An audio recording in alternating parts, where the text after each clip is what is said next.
दोस्तों, जय माँ भारती।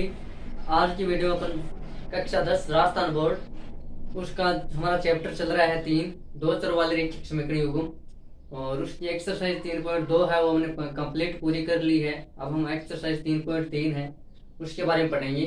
तो उसका पहले थोड़ा सा बेसिक जान लेते हैं कि क्या है, उसमें क्या पढ़ेंगे 3.3 एक्सरसाइज में। इससे पहले हमने हमारा जो रैखिक समीकरण युग्म है उसको हल करना है। इस पूरी चैप्टर हमारा जो 3 है रैखिक दो स्तरों वाले रैखिक समीकरण युग्म, इसके ऊपर ही है। तो 3.1 और 3.2 में हमने 3.1 में हमने जो समीकरण आती है उनको ग्राफ पे दर्शाना सीखा। 3.2 में हमने जो समीकरण आती है उनको ग्राफ पे दर्शाने के साथ साथ उनके हल भी प्राप्त किए, एक्स और वाई।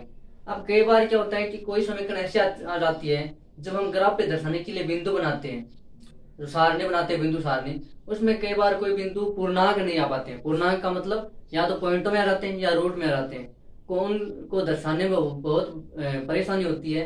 तो हमने ऐसी कुछ विधियां बनी हुई है हमें कि जो क्वेश्चन ग्राफी विधि से हल नहीं होते हैं तो उनको हम और विधि से भी हल कर पाए। तो इसके लिए हमें फिर ग्राफी विधि से हटके हमें आगे और बीजगणित विधि से हम हल करते हैं। तो बीजगणितीय विधियां हैं, एक कितने तरीकों से हल करते हैं ग्राफी विधि से, और फिर दूसरे है हमारा बीजगणितीय विधि। बीजगणितीय 3 विधि हम पढ़ते हैं इसमें। हमारे जो 10th क्लास है इसमें 3 विधियां हमारे पास, प्रतिस्थापन, विलोपन और वज्रगुणन विधि। ये 3 विधियां हम बीजगणितीय विधि पढ़ते हैं। किसके लिए? रैखिक समीकरणों का जो युग्म होता है उनको हल करने के लिए, यानी कि उनका एक्स और वाई का मान प्राप्त करने के लिए हम क्या करते हैं, बीजगणितीय विधियां पढ़ते हैं। देखिए कितनी बीजगणितीय विधियां होती है हमारे पास। हमारे जो सिलेबस है उसमें रैखिक समीकरण युग्मों को हल करने की बीजगणितीय विधियां।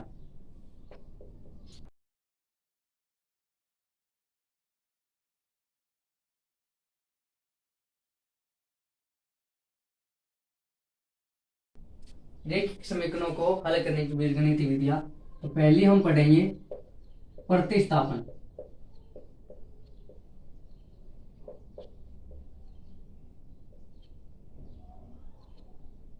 दूसरी हम पढ़ेंगे विलोपन विधि, प्रतिस्थापन विधि, दूसरी हम पढ़ेंगे विलोपन विधि,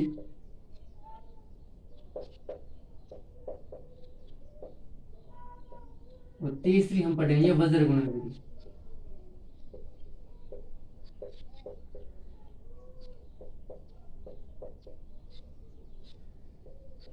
तो हमारे आगे की जो एक्सरसाइज है 3.3 प्रतिस्थापन विधि पर है, 3.4 विलोपन विधि पर है और 3.5 वज्रगुणन विधि पर है। तो आगे की 3 एक्सरसाइज इन्हीं पर है। तो आज हम 3.3 में है तो प्रतिस्थापन विधि की चर्चा करते हैं। प्रतिस्थापन विधि में क्या होती है, हमारे पास समीकरण तो दो ही आएंगे रैखिक समीकरण युग्म, क्योंकि दो चरों वाले ये चैप्टर ही हमारा ये दो चरों वाले रैखिक समीकरण युग्म। प्रतिस्थापन, देखिए पहले तो वर्ड का नाम समझिए। ये शब्द है, इसमें इस विधि का अर्थ है प्रतिस्थापन। प्रतिस्थापन का मतलब होता है किसी वस्तु को, वैसे हम समझना चाहिए इस शब्द का मतलब प्रतिस्थापन का, तो किसी वस्तु को एक स्थान से उठा के उसके स्थान से उसको हटा देना। यानी कि कोई पड़ा है हमारे पास, कोई वस्तु है, उसको उसके स्थान से हटा के उसके स्थान पर दूसरा बिठा देना। तो वो क्या होता है, उसने उसको प्रतिस्थापित कर दिया उसके स्थान से। हमारे साइंस में जो कक्षा 10th है आपका सिलेबस है, तो उसमें जो पहला चैप्टर है रासायनिक अपक्रिया, उसमें विधियां भी आती है प्रतिस्थापन विधि और विलोपन विधि। तो प्रतिस्थापन का मतलब क्या होता है, प्रतिस्थापन अपक्रिया। तो यहाँ पे हमारी है प्रतिस्थापन विधि। तो इसमें हम क्या करते हैं, एक समीकरण से एक्स का मान उठाते हैं और दूसरे समीकरण में वो मान एक्स का मान वहां पे प्रतिस्थापित कर देते हैं, तो वहां पे हमें विधि मिल जाती है। तो ये प्रतिस्थापन विधि है। तो इसको हम एग्जाम्पल के द्वारा समझेंगे तो ज्यादा अच्छा समझ में आएगा। तो चलिए 3.2 के एग्जाम्पल है वो शुरू करते हैं।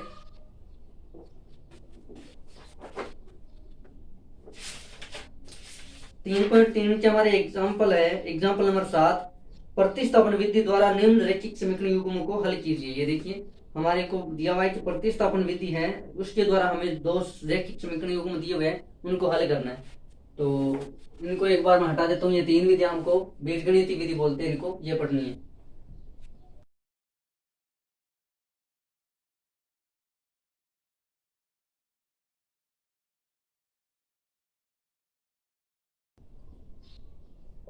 एग्जाम्पल नंबर हमारा 7 है।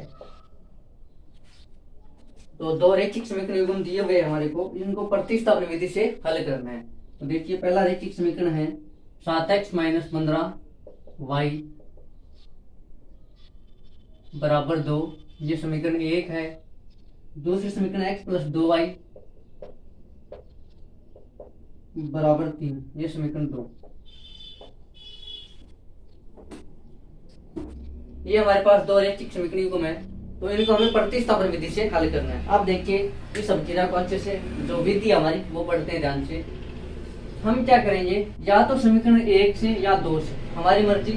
जैसे कि मान लो हमने समीकरण 1 से लिया, x का मान है, या तो x के बराबर इस समीकरण को रख लो या y के बराबर, ऐसे ऊपर वाले में करो। या तो x के बराबर पूरी समीकरण को ले आओ या y के बराबर ले आए। फिर चलिए साथ साथ करते भी है। मैं क्या कर रहा हूँ, समीकरण 1 है उसको x के बराबर रख रहा हूँ। आप y के बराबर भी रख सकते हो या x के बराबर भी। मैं देखिए x के बराबर रखता हूँ। समीकरण 1 से समीकरण 1 में हम क्या करने हैं, जो x का मान है वो एक तरफ, बाकी x के बराबर पूरी समीकरण को कर रहे हैं। तो ये माइनस का 15y है, इधर बराबर में आके क्या हो जाएगा, प्लस का 15y। तो हम क्या कर रहे हैं, x बराबर लिख रहे हैं 2 प्लस 15y।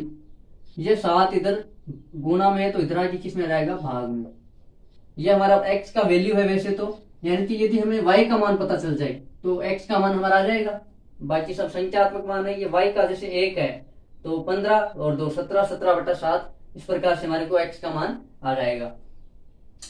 तो अब प्रतिस्थापन विधि में हम क्या करेंगे, ये जो x का मान है वो समीकरण 2 में रख देंगे। यहाँ पे देखिए x है ना, मान लो x के गुणांक में कुछ होता है इसके गुणा में, तो भी हमें तो ये x का मान यहाँ पे रख देना। ये मान जो आया है ये यहाँ पे रख देंगे, यानी कि इस x का मान समीकरण 1 से उठाया और समीकरण 2 में रख दिया। यहाँ पे इसका x को यहाँ से हटा दिया और क्या आ गया, y आ गया। देखिए जैसे हम मान रखेंगे, यहाँ पे हमारे कितना x है, तो समीकरण 1 से x बराबर, समीकरण 1 से x ये का मान समीकरण 2, ये जो हमारी समीकरण 2 है, या तो समीकरण 1 से मान उठा के 2 में रख दो, 1 में रख दो, या फिर 1 से मान उठा के 2 में।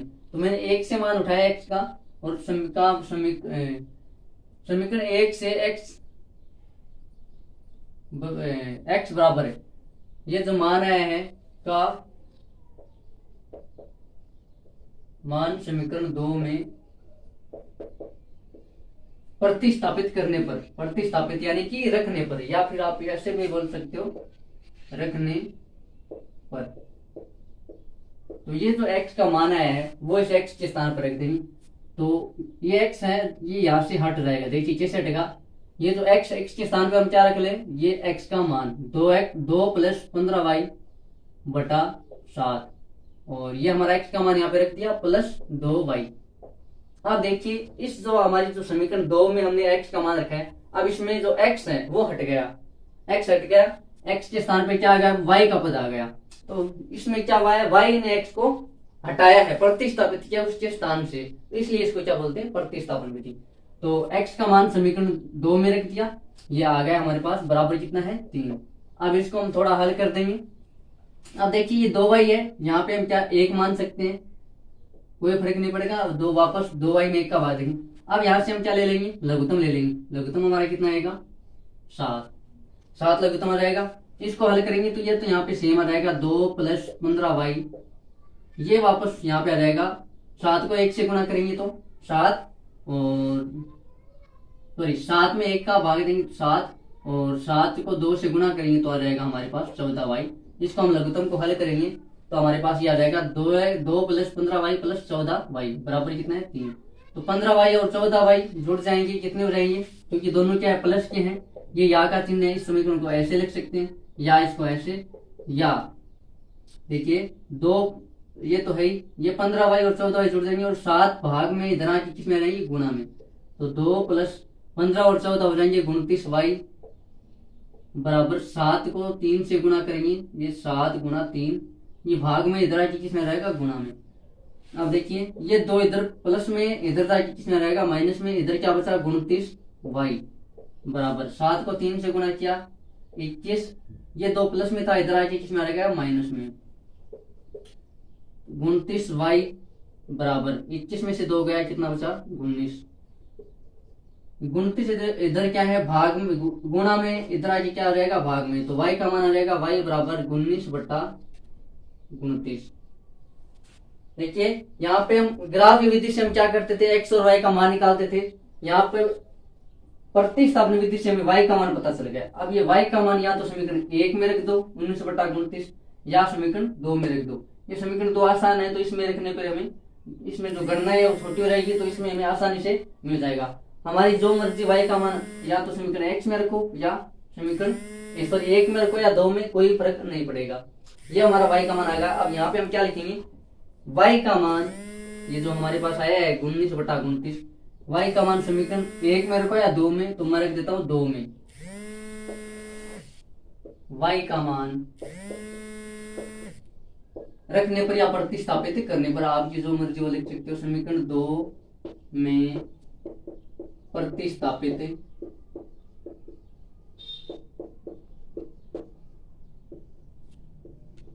करने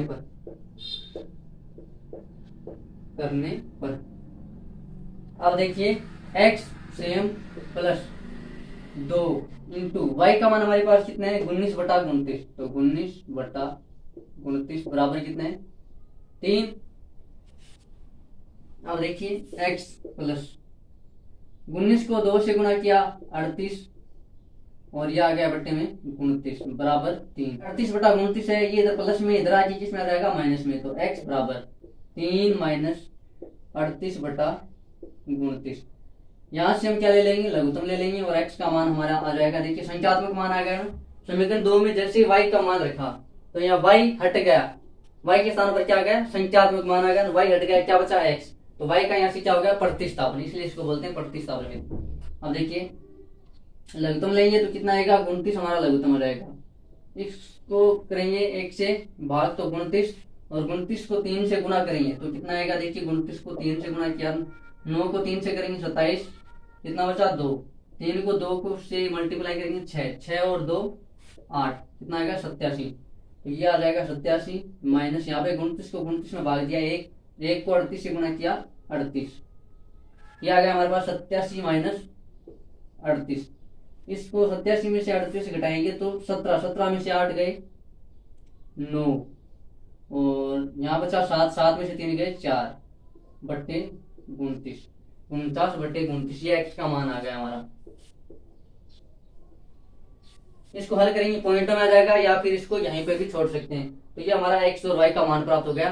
तो ये जो बीजगणितीय विधि है वो भी x और y का मान प्राप्त करने की विधि है। किसकी, ये तो जो 2 चर वाले रैखिक समीकरण युग्म है इनका हल करने की विधि है। पीछे हमने ग्राफ विधि पढ़ी, और अब इन विधियों के द्वारा भी मान ज्ञात कर सकते हैं। तो चलिए अगला क्वेश्चन करते हैं। अगला एग्जाम्पल है हमारा 8, इसको हटा देता हूं मैं।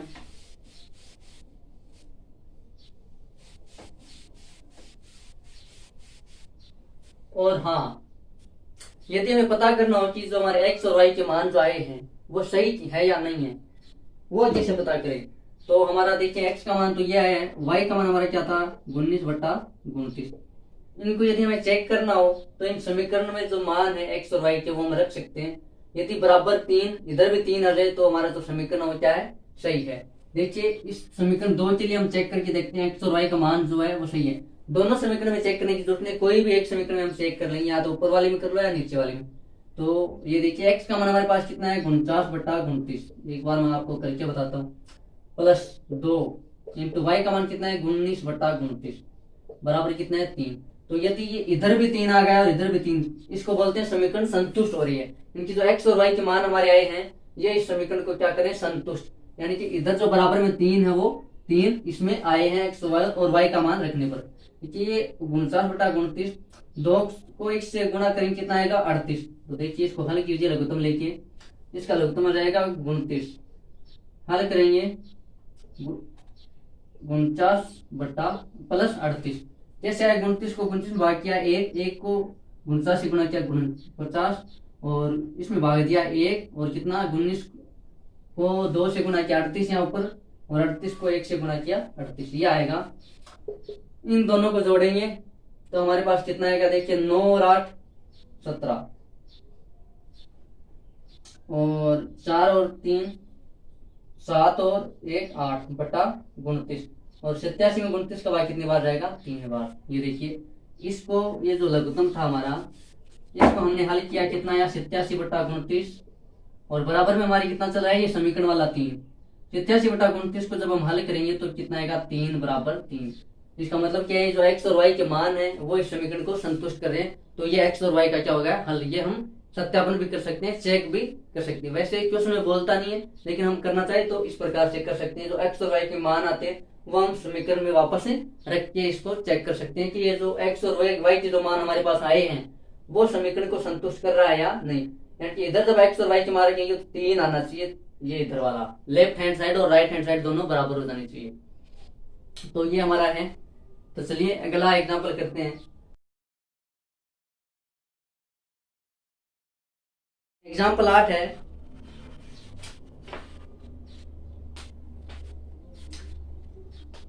एग्जांपल 8 है, प्रश्नावली 3.1 के प्रश्न संख्या 1 को प्रतिस्थापन विधि से हल कीजिए।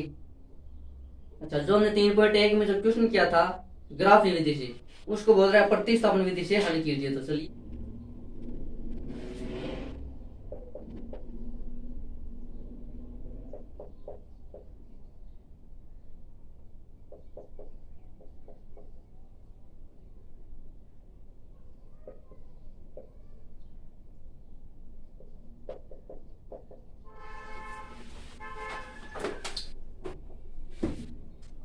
तो ये देखिए मैंने जो अपना 3.1 का क्वेश्चन फर्स्ट था उसके समीकरण मैंने यहाँ पे लिख लिए।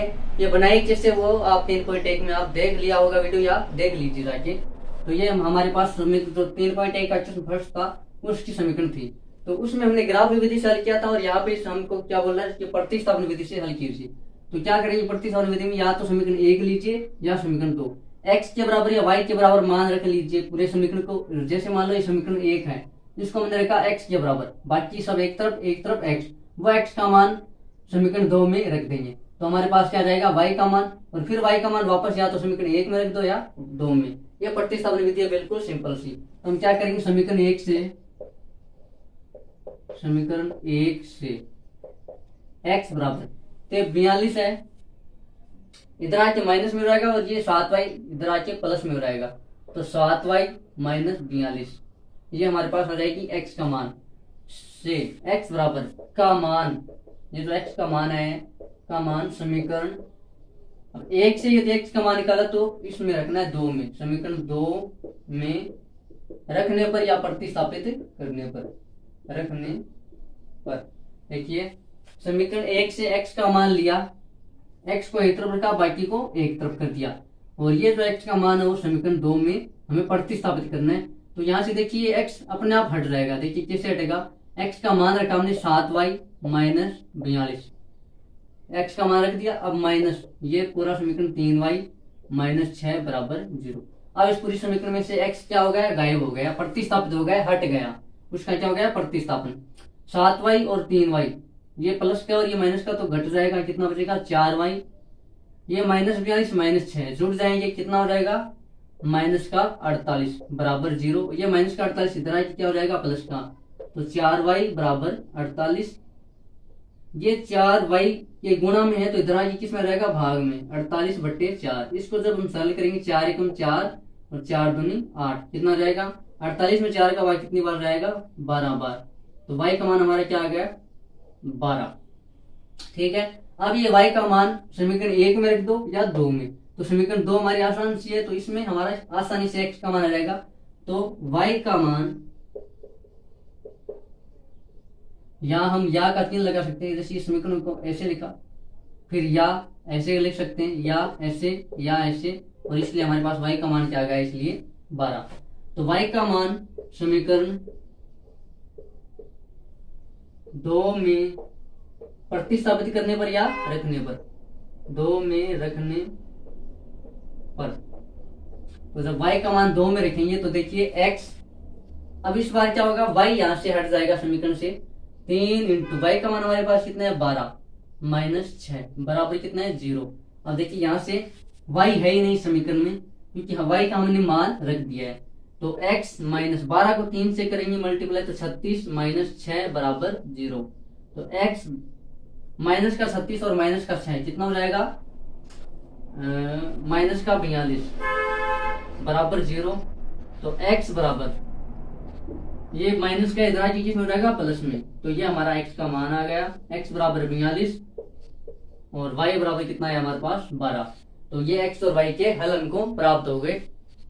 x का मान 42 और y का मान 12। और जो हमारा समीकरण था उसमें हमने मानना था कि माना आफ्ताब की आयु x वर्ष है और वर्तमान आयु मानी थी उसमें हमने। तो x का मान हमारे पास कितना है 42। इसका मतलब क्या है, जो आफ्ताब है उसकी वर्तमान आयु कितनी है 42 और जो उसकी पुत्री है उसकी वर्तमान आयु कितनी है, हमने उसकी वर्तमान आयु क्या मानी थी y। तो y का मान हमारे पास कितना है 12। इसका मतलब है आफ्ताब की पुत्री की वर्तमान आयु 12 वर्ष है और आफ्ताब की वर्तमान आयु 42 वर्ष है। ये हमारा x और y का मान आ गया। ये देखिए प्रतिस्थापन विधि से कितना आसान है। ग्राफी विधि से थोड़ा हमको लंबा करना पड़ता है, ग्राफ पे दर्शाना होता है, लेकिन ग्राफी विधि 4 नंबर की राजस्थान बोर्ड जो है उसका ग्राफी विधि आती है 4 नंबर की फिक्स है। तो 4 नंबर का ग्राफ ही आएगा, या तो समीकरण आपको बनाई भी आ जाएगी, ज्यादातर आपको समीकरण बनाई हुई मिलती है, लेकिन नहीं मिलती है तो आपको समीकरण बनानी पड़ेगी और फिर ग्राफ पे उसको हल करना है और एक्स और वाई के मान ग्राफी विधि से बताने। तो लेकिन जरूरी नहीं है ग्राफ विधि आए, प्रतिस्थापन विधि भी आ सकती है 4 नंबर में, विलोपन विधि भी आ सकती है और वज्र गुणन विधि भी आ सकती है। तो आपको सभी की तैयारी करनी है। तो ये हमारा आ गया प्रतिस्थापन विधि से एक्स और वाई का मान। तो अब आपको थोड़ा थोड़ा समझ में आ रहा होगा कि जो प्रतिस्थापन विधि है वो एक्स और इन्हीं समीकरणों का हल प्राप्त करने की बीजगणितीय विधियां हैं। वो ग्राफी विधि थी, ग्राफ पे दर्शाते थे, और ये बीजगणितीय विधियां। और इनकी जरूरत क्या पड़ी, हम तो ग्राफी विधि से कर रहे थे हमारा काम, इनकी जरूरत इसलिए पड़ी क्योंकि कई बार जो हमारे पास एक्स और वाई के जो मान आते हैं वो या तो रूट में आ जाते हैं, अपरिमेय संख्या के रूप में रूट में आ जाते हैं, या फिर पूर्णांक नहीं होते हैं, पॉइंट में आ जाते हैं, दशमलव में। तो उनको दर्शाने में, ग्राफ पे दर्शाने में हमसे गलती हो जाती है या एकदम सही हमको जो हल है एक्स और वाई के वो नहीं मिल पाते हैं। इसलिए हमें प्रतिस्थापन विधि और ये जो बीजगणितीय विधियां हैं विलोपन और वज्र गुणन उनकी आवश्यकता पड़ी है। तो चलिए अगला एग्जाम्पल करते हैं।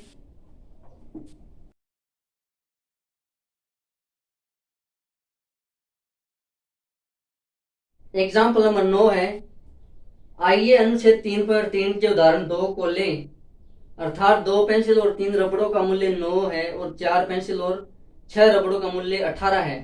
प्रत्येक पेंसिल और प्रत्येक रबड़ का मूल्य ज्ञात कीजिए। तो हमने जो 3.1 प्रश्नावली की थी एक्सरसाइज, उसका जो हमने क्वेश्चन एग्जाम्पल पढ़ा था, एग्जाम्पल नंबर 2 पेंसिल और रबड़ों का मूल्य, तो वो हमें इसमें प्रतिस्थापन विधि से हल करना है। तो देखिए पहले समीकरण बना लेते हैं। इसमें बोला है कि 2 पेंसिल और 3 रबड़ों का मूल्य 9 रुपए है। तो हमने क्या माना था, माना पेंसिल का मूल्य x रुपए और y रबड़ का मूल्य y रुपए है। तो हमारी पहली समीकरण है example number 9, 2x plus 3y बराबर 9। और अगली हमारी समीकरण है 4x प्लस 6y बराबर 18। ये समीकरण 1, समीकरण 2। समीकरण कैसे बनाई है, हमने जो एग्जाम्पल पढ़ा था उसमें समीकरण बिल्कुल बढ़िया तरीके से बताई हुई है कि समस्या से समीकरण कैसे बनाई थी। तो अब यदि समीकरण बनाएंगे तो ज्यादा समय जाएगा, हमें समीकरण नहीं बनानी है। यदि प्रतिस्थापन विधि जब भी हमसे पूछेगा तो उस प्रश्न में पूछ लेगा। यहाँ पे तो हमें पूछा है कि जो आपने जो पीछे हल किया है उसको प्रतिस्थापन विधि से हल करके दिखाइए। तो ये हमारे पास समीकरण थी। तो इसमें क्या करना है, या तो समीकरण 1 से x का मान एक तरफ रख लो, x का मान x एक तरफ बाकी सब एक तरफ, या समीकरण 2 से, कोई फर्क नहीं पड़ेगा। तो हम समीकरण 1 से कर रहे हैं, समीकरण 1 से x बराबर ये जो x का मान है इसको एक तरफ बाकी सब एक तरफ। तो 9, ये 3y इधर प्लस का है तो इधर आके किस में रहेगा, माइनस में, माइनस 3y। इसके x की गुणा में क्या था 2, तो इधर गुणा में है तो इस तरफ आएगा तो क्या रहेगा भाग में। 9 माइनस 3y बटा 2। ये जो x का मान है ये समीकरण 2 में रख देंगे। तो का मान समीकरण 2 में प्रतिस्थापित करने पर या रखने पर समीकरण 2 में ये मान रखो। तो देखिए 4 x का मान रखना है, तो x का मान हमारे पास कितना है 9 माइनस 3y बटा 2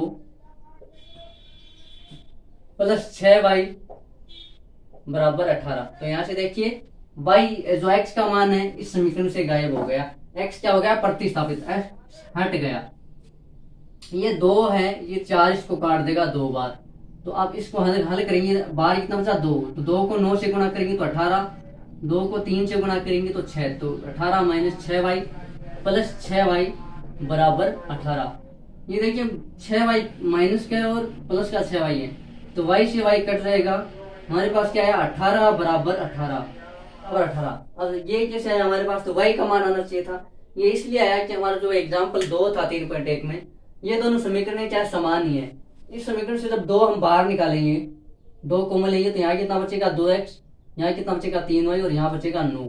या इस समीकरण में 2 का भाग देंगे तो 2x प्लस 3y बराबर 9 बचेगा। ये दोनों समीकरण क्या है समान, मतलब समान समीकरण होती है तो ये दोनों समीकरण ही एक ही है, और एक समीकरण है तो हमें x और y के मान कैसे प्राप्त होंगे, यानी कि ये हल, ये जो रेखा है ये संपाती रेखाएं हैं, संपाती रेखा है तो इसका अपरिमित रूप से अनेक हल हो सकता है। इसलिए y का मान यहाँ पे कितना है 0, y का मान यहाँ पे है 0, तो इसलिए ये 6 को 0 से गुणा किया 0, 6 को 0 से गुणा किया 0, तो 18 बराबर 18। यानी कि जो x और y के कुछ भी मान हो सकते हैं, y का कोई भी, x का मान यहाँ पे मान लो लिया, y x का ये मान है, y का कुछ भी मान हम ले सकते हैं, तो हमारे पास अपरिमित रूप से अनेक हल है। तो ये संपाती रेखा होने के कारण हमारे पास क्या है लास्ट में 18 बराबर 18। तो चलिए अगला एग्जांपल करते हैं, एग्जांपल नंबर 10। आइए से 3.2 का उदाहरण 3 ले, क्या रेल पटरियां एक दूसरे को काटेगी। तो हमारा जो तीसरा जो उदाहरण था 3.1 से पहले, उसमें हमें 2 समीकरण दिए हुए थे, उनको जब हमने ग्राफ पे दर्शाया तो उनकी जो रेखाएं थी वो कैसे आई थी, समांतर रेखाएं। और समांतर रेखाओं का क्या कोई हल प्राप्त नहीं होता है, तो लेकिन ये जो उदाहरण 10 ये बोल रहा है कि उनमें जो समीकरण आई थी उनको प्रतिस्थापन विधि से हल करके देखना है क्या ये समीकरण प्रतिस्थापन विधि से x और y का मान प्राप्त होता है। क्योंकि समांतर जब हमें रेखा प्राप्त होती है तो उसकी शर्त क्या होती है कि उसमें हमें कोई भी हल प्राप्त नहीं होता है। तो देखते हैं कि इसमें प्रतिस्थापन विधि से x और y का मान प्राप्त होता है क्या। यदि x और y का मान प्राप्त होगा, इसका मान क्या है, इसका मतलब क्या है, रेल की पटरियां एक दूसरे को काटेगी। और रेल की पटरियां एक दूसरे को कैसे काट सकती है, यदि काट देगी तो रेल का एक्सीडेंट हो जाएगा, ट्रेन आपस में उथल पुथल हो जाएगी। तो रेल की पटरियां एक दूसरे को काटेगी नहीं काटेगी, क्योंकि काटेगी तो गड़बड़ हो जाएगा मामला। चलिए वो जो हमारा एग्जाम्पल नंबर 3 था उसमें हमारे पास ये समीकरण आई हुई थी, x minus 2y, x minus नहीं x प्लस 2y माइनस 4 बराबर 0, 2x प्लस 4y माइनस 12 बराबर 0, समीकरण 2। ये हमारे पास उसमें समीकरण दी हुई थी। तो उसको जब हमने ग्राफ विधि से हल किया था तब तो रेल की पटरियां नहीं काटी थी, समांतर आई थी। प्रतिस्थापन विधि में देखते हैं, देखो समीकरण 2 1 है, वहां से हम x का मान x के बराबर रखेंगे और वो x का मान समीकरण 2 में प्रतिस्थापित कर देंगे। तो देखिए समीकरण 1 से